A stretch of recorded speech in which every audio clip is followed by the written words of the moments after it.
ask questions, go to Kevin.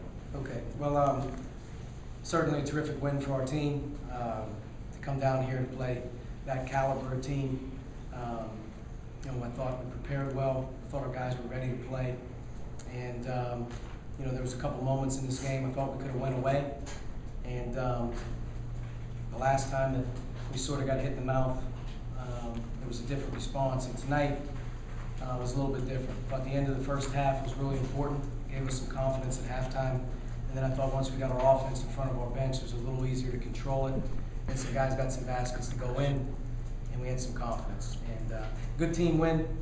Vanderbilt's going to have an excellent season. Hopefully they can get Big Cornette back. He's a big factor in what they do. And as we keep moving forward, we're just going to try to keep getting better as we head through you know, the rest of our season. So, Kendall, how much of a motivation was it for you to go against Damian Jones, a projected NBA guy, and how aware were you that there were a lot of scouts here tonight? I wasn't aware at all. I guess it was a big motivation. I didn't know nothing about him until this game. So I guarded him a few possessions, but not really. Steve did a good job. You guys were down 16 there in the first half. Coach talked about getting hit in the mouth. What'd you do to sort of dig out of that? Well, I wasn't in the game when we first got down 16, but my team did a good job of responding to that. Daryl Davis hit a few big shots, a few big layups, and we cut it to 8 before we went to half. Archie, when did you know that Cornette wasn't going to be playing? Did that change your game plan at all? we didn't find out until right before the game. The only thing that would really change is maybe the initial starting lineup on who defended who. Obviously, you have the two big guys in there. It was a little different. It was a little easier when Roberson checked in to put Kendall on him just based on size. But that changed maybe the initial matchup. But not going to be able to do much with those two in the game, you know, in terms of the game plan. You know, the fact that he didn't play was a big thing for them.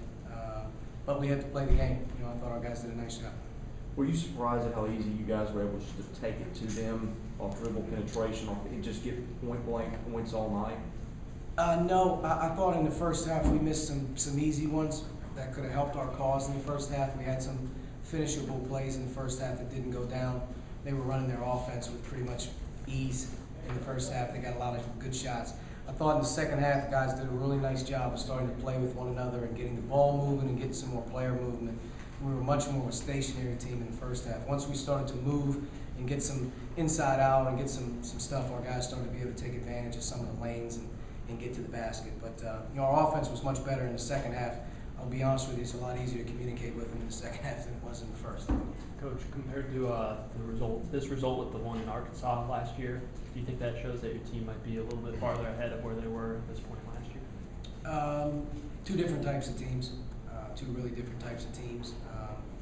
You know, where we have multiple freshmen on the floor at any given time. Right now, or a year ago, we just had Daryl, really, and we had more veterans last year that had played together.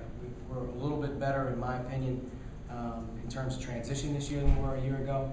We're much different in terms of being able to score in transition.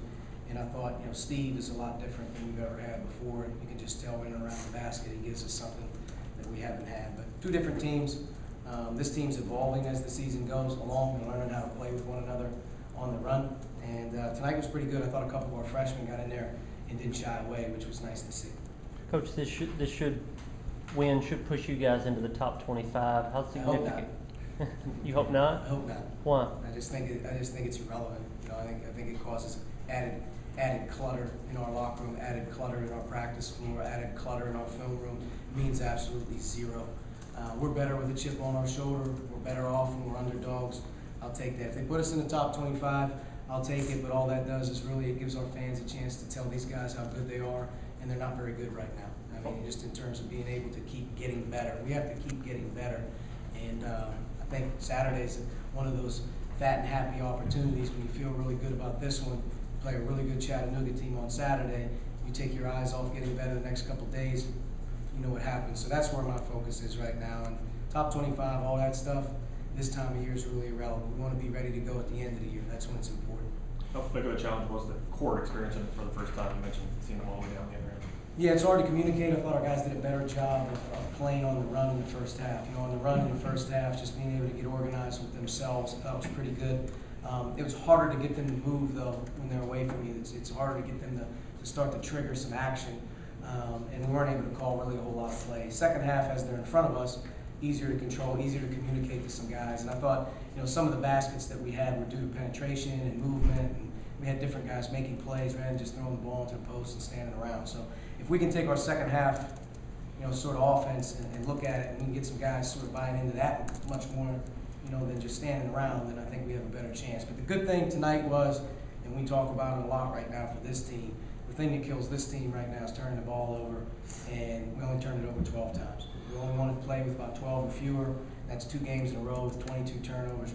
We had 22 turnovers, I think, in Xavier in the first half, it felt like. And if we can keep cleaning up our execution, not turning it over, you know, I think we'll get better on offense. I think that happened in the first half. Have you ever seen that where Charles misses the free throw, they come back? I haven't seen it. I didn't even catch it until they caught it. And, you know, he made a free throw, and I guess we got the ball back. I've never seen this scenario happen before, but referees seemed to handle it like they knew what was going on. And the other thing was when Kendall picked up his 4th foul, he thought it was Steve's. How frustrating was that at that moment? It didn't affect the I outcome. definitely thought it was Steve. I did not know Kendall was even in the play. There was a collision on the ball. I think the ball went in Steve. I thought it was on Steve.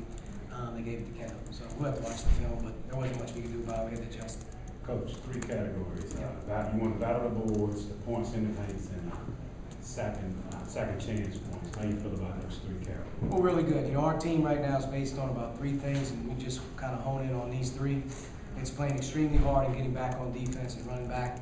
And then the other 2 categories are taking care of the ball and rebound. And if you can rebound the ball, and you don't give teams second shots, and you don't turn it over, most of the time you're going to have a chance of hanging around. Thought that gave us a good chance, especially to start the game when we were struggling. We were getting second chance opportunities. But guys did a good job. You know, Kendall had 2 offensive. Steve had 5. I think even Sam Miller did a great job in there today. He got his hands on a bunch of balls. We got some long ones too, which was good. And you know, I'm happy for our guys. You know, we got to just keep getting better. And those categories mean a lot to us. Darryl was the guy who started the big run. They got you back in the game. Yeah, he did. You know, we need Darryl to start to get out of the. You know, he's not a back. You know, he's not a backup. He's not a reserve. You know, he's a guy that played a lot of minutes, made a lot of plays, made a lot of shots as a freshman. He should be more confident in there. And I thought, you know, towards the end of the first half, I got him going a little bit. He made a big 3, got a couple breakaways, and he got us going. And then, you know, I think as he moves forward, hopefully this is a springboard for him to continue with the productivity. Any other questions for either of these 2 gentlemen? Is that it? Thank you. Look, Coach.